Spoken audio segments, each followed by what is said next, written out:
nosotros. Gracias a ustedes por la invitación. ¿Hay algo que necesites corregir o decir, metimos la pata en lo que estamos diciendo? No, para nada, pero me quiero ir un poquito más con respecto a lo que es lo del doctor Bruno. Doctor Bruno, desde ya que no los va a recibir a las cámaras. Este letrado, en una oportunidad, hace unos años atrás, un menor de 17 años que había abusado de dos chiquitos de 3 y 4 años, ni siquiera lo llamó a declarar. No entendí lo que estás diciendo. Bueno, Quiero no entender. En otra causa, el mismo fiscal, el doctor Bruno, que nunca está en su despacho, ¿no es cierto?, ni siquiera recibe a los abogados. Y en ese hecho tan gravoso, que había dos menores que habían sido abusados por un mayor de 17 años, ¿no es cierto?, ni siquiera lo citó a declarar. Ni siquiera fue sometido a pericia. Pero nosotros tenemos la facultad primero. Lo que pasa, perdón, Luis, con esto quiero cerrar lo claro. que vos habías iniciado. ¿Por qué no lo hacen lo del menor de 15? Porque tienen que citar a las partes, hacer venir al progenitor, hacer venir al curador, al que sea, tienen que disponer las pericias, el lugar de tratamiento y todo eso. Hay que laburar.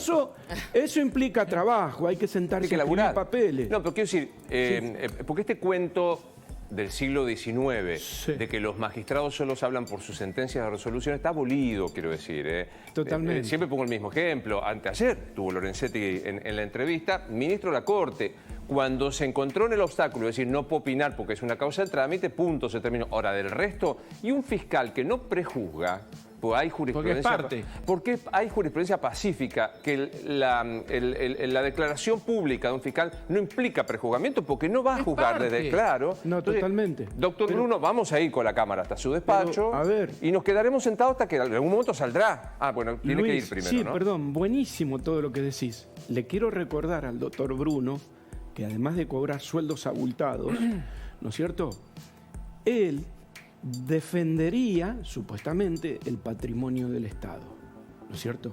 Vos acabas de decirlo. Si él no tiene las herramientas para encerrar, para derivar, para hacer las pericias, pues que lo denuncie en la Procuración General. Y si no, ¿para qué está? Además de eso, quiero decir algo que suena medio antipático, pero yo lo digo porque no hago política, sino que apenas trabajo de abogado. En la justicia del fuero penal juvenil hay mucha adoración por la teoría de Zaffaroni. Bueno. Es decir, el asaltante, el criminal, el chorro, el delincuente, porque tenemos que, convengamos, que hay menores de 12 años que matan. Hay menores de 12 años que andan con pistolas en la cintura matando. ¿Por qué? Porque detrás de esos menores, yo lo veo todos los santos días. Yo recorro todos los penales de la provincia de Buenos Aires y sé cuál es la problemática general. Detrás de esos menores hay mayores que son delincuentes altamente peligrosos. Y están a la vuelta de la esquina esperando que ese menor cometa un ilícito. Ahora, Doc, te quería preguntar y también a Gustavo, ¿el procurador de la provincia sigue siendo Contegrán? Sí, el doctor Julio Contegrán. Me parece que también el doctor Julio Contegrán debería dar una explicación de cómo un subordinado, porque lo es técnicamente, como el doctor Bruno, tiene este temperamento. No, pero ¿Podemos intentar hablar con Contegrán? Sí. No, quiero ir más allá porque es una cuestión mucho más compleja. El otro día lo hablaba con un magistrado amigo del fuero penal de mayores. Me dice, mira, tenemos un problema que todo el mundo mira para el costado. Es un gobierno que se está yendo, es un gobierno que tiene cero posibilidad de que la gente lo vuelva a votar por todas las razones obvias, la economía, la inseguridad, etcétera, etcétera, etcétera. ¿Qué ocurre? Nadie se la quiere jugar, porque los jueces van a fin de mes, ponen la tarjeta en el Banelco y cobran, perciben sus saberes muy abultados. Esa es una realidad. Entonces no quieren interferir en cuestiones que rozan con la política, porque tenés un sector... Perdón, Gustavo, lo quiero decir. Con la política, la detención de un chico de 15 años que le acaba de robar y casi mata a una mujer. ¿Sabés qué pasa, Gustavo? Que eso les resta a ellos, porque ellos lo que quieren demostrar quién es más garantista que el garantista. Pasa todo por ahí porque es una bajada de línea política. Claro. Sí. Bajando la edad de imputabilidad, o sea, modificando la ley, tampoco se solucionaría el problema porque seguiríamos con toda una planta de oficiales de justicia que creen en el zaffaronismo.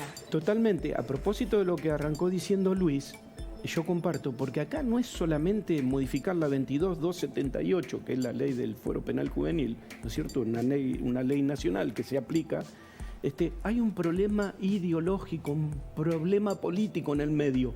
Escúchame, el día de las inundaciones en Florencio Varela, 2 personas fallecidas y los chorros robándole las cosas. Y no lo querían decir porque hay una bajada de línea política que pobrecitos son víctimas de un sistema. No, son criminales que son muy violentos y salen a matar gente. Eso lo tienen que entender. Pero quiero subrayar algo y dejarlo a Gustavo, que es el especialista, que no es menor, porque si no parece que nosotros somos adjetivadores. Hay una corriente penal dominante que cree que una persona que comete un delito no se llama delincuente. Se llama víctima de todos nosotros que estamos de este lado del Código Penal, que no le dimos las oportunidades. Cuando vos partís de esta idea, es muy difícil que un fiscal como el doctor Bruno diga, che, no puedo dejar a esta chica, Brenda, laburante, al lado de los delincuentes que acaban de afanarle, porque la someto a una tortura psicológica y eventual física. Entonces, cuando vos crees esta cosa onanista, porque es onanismo finlandés en el Conurba, estamos perdidos. Entonces digo, hay que hurgar en la vergüenza ajena y decir, doctor Bruno, ¿me explica por qué no hizo otra cosa? ¿Por qué no tiene los medios? ¿Me explica por qué no lo denuncia? Pero, porque, bueno... Luis, comparto contigo, pero también comparto de que hay un sector de la justicia que trabaja muy bien. En Florencio Varela, por ejemplo, tenés al juez de garantías, Julián Bustero, que se le caen las babas por firmarle la libertad a los delincuentes. ¿Cómo puede ser? El tipo, ¿sabe qué dijo? Lo dijo públicamente. Yo no pago ningún costo si yo no vivo en Florencio Varela. Soy juez de garantía de Florencio Varela, pero vivo en La Plata. No pago ningún costo. Ahora, es así, es lamentable. ¿A qué se debe este deterioro que vos marcás, Carlos? Que hay chicos de 12 años que están armados, que matan gente, que sabemos que son reclutados por bandas de narcos para ser sicarios, porque son inimputables. Totalmente. ¿A qué se debe todo este deterioro que estamos viendo en la imagen de Brenda? Una policía sin chaleco, que casi la matan. Sí, claro. Otra temática. Los chicos de 15 años que entran y salen. No, acá pero, hay complicidad del gobierno también. Acá hay alguien que no quiere bajar la edad de inimputabilidad. Y no lo pedimos para ver, es la realidad, es la realidad mundial. Porque les resta, Gustavo. A mí me ha tocado ser presidente de mesa y vos fíjate, cuando se hizo el reconto de las elecciones, en los penales de Varela de máxima seguridad, ganó el kirchnerismo por el 86%. O sea, es decir, no es un dato menor. Total. Es toda una complicidad, es toda una cuestión permisiva por parte de la política. Porque vuelvo a insistir con esto, hay muchos funcionarios judiciales comprometidos con su labor y trabajan muy bien. Y tienen ese sector también, que es el que hace más fuerza porque tiene el poder político, que tienen adoración por el doctor Zaffaroni. ¿Bruno podía haber hecho otra cosa? Toda una locura. ¿El fiscal Bruno podía haber hecho otra cosa y no liberarlos? Sí, claro que sí, totalmente. Totalmente. Podría haberle pedido al juez de garantía una medida, que esa medida se cumpliera con una restricción temporaria de la libertad asistido por una medida de seguridad. Claro, las medidas son más potentes que las penas, Gustavo. Aparte, Gustavo, Luis, a propósito de esto, se lo compromete al progenitor, al curador, al cuidador, al que sea, para que esa medida se cumpla, pero no así tan fácilmente. Los liberan por teléfono, esto es una realidad, no es un cuento y un sueño. Doc, gracias, un placer verte. Gracias a ustedes por la invitación.